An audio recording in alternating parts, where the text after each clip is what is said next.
ready. GMA Road Watch, serbisyong totoo ng GMA News.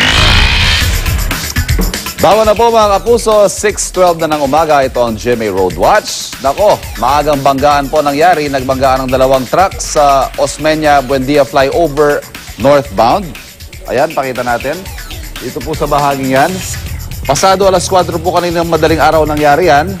At hindi pa rin ito natatanggal hanggang sa ngayon. Kaya kung kayo po ay magagawi dito nga sa Buendia flyover, ayan, ang dahilan ng napakabigat na dali ng trapiko dyan. Ayan ang nare-report na speed ng ating mga Wazers, 11, 16 kilometers per hour. Karamihan po ng mga sasakyan ay doon na sa ilalim pinapadaan dahil nakabalagbag pa nga po yung dalawang truck na nagbanggaan dyan sa Buendia flyover northbound. Samantala, silipin naman natin ang dali ng trapiko sa EDSA Cubao ngayong Friday morning. Yang nasa gawing kanan, yan po yung papuntang Ortigas at Makati. Ayan, ang sasagupain yung traffic sa bahagi ng EDSA Cubao. Gumagalaw pa naman sa puntong ito, yung southbound lane. Ang ating northbound lane, wala naman pong problema. Yan po yung nasa gawing kaliwa na patungong Balintawak at Monumento. At ito ang latest mula sa GMA Road Watch. Maaari nyo ring i-download ang Waze app sa inyong smartphone at sumama sa lumalaking Wazer community. Magplano para sigurado, I am ready. Servisyo totoo ng GMA News.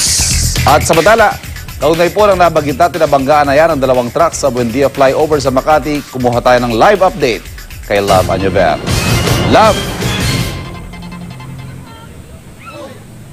Eva, nandito ako ngayon dito sa flyover nitong Buendia at makikita natin na nandito pa rin itong dalawang truck na involved nga dito sa nasabing aksidente kaninang 4:30 ng madaling araw. Itong nasa unahan na trailer van ay bumangga sa isang tanker na ayon sa nakausap natin, yung pahinante nito ay tinakasan daw sila nitong tanker na ito at hindi na nila nahabol. Ang nangyari pala dito, Ivan, ay kumbaga nag-traffic or may nasiraan sa kanilang unahan. Kumbaga yung tanker, yung unahan nun, may nasiraang sasakyan kaya nakahinto itong trailer truck na ito.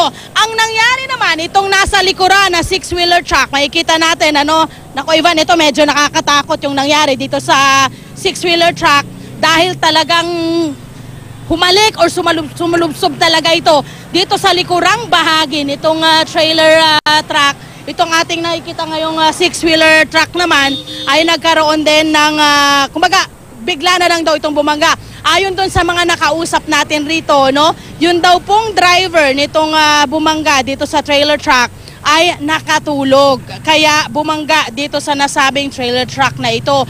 Yung tatlo daw pong sakay nitong bumanggang itong truck na ito ay tinakbo na ngayon sa ospital ng Makati at yung tatlong pong yon ay sugatan. 3 minuto ang binuno ng ilang mga rescue team mula po sa Makati na fortunately, Ivan, sa loob lang daw ng 3 to 5 minutes or 5 minutes ay dumating itong rescue team ng Makati para kumbaga asistihan itong nangyaring aksidente rito. At after 3 minutes nga ay naitakbo itong tatlong mga pasahero pati na rin yung driver ng truck na ito sa ospital ng Makati. Ang problema naman ngayon sa mga oras na ito, makikita natin, Ivan, itong northbound lane ng Buendia ay nagkakaroon na ng napakabigat na daloy ng trapiko. Ganon din sa kabilang lane, yung mga pa-approach dito sa accident area ay nagkakaroon din ng napakabigat na daloy ng trapiko. Kaya sa ating mga motorista, kung papasok pa lang kayo dito sa area na to ay maghanap na kayo ng ibang ruta para hindi na kayo maabala at hindi na kayo maipit dito po sa napakabigat na daloy ng trapiko ngayon. Nandito naman, Ivan, nandito naman ang mga taga Metro Manila Development Authority para mag-assist rin dito sa ating mga motorista na nahihirapan ding makalusot sa magkabilang lane ngayon ng Buendia flyover. Yan muna, Ivan, ang update tayo mula dito. Balik sa inyo dyan sa studio. Maraming salamat. Love Anyover.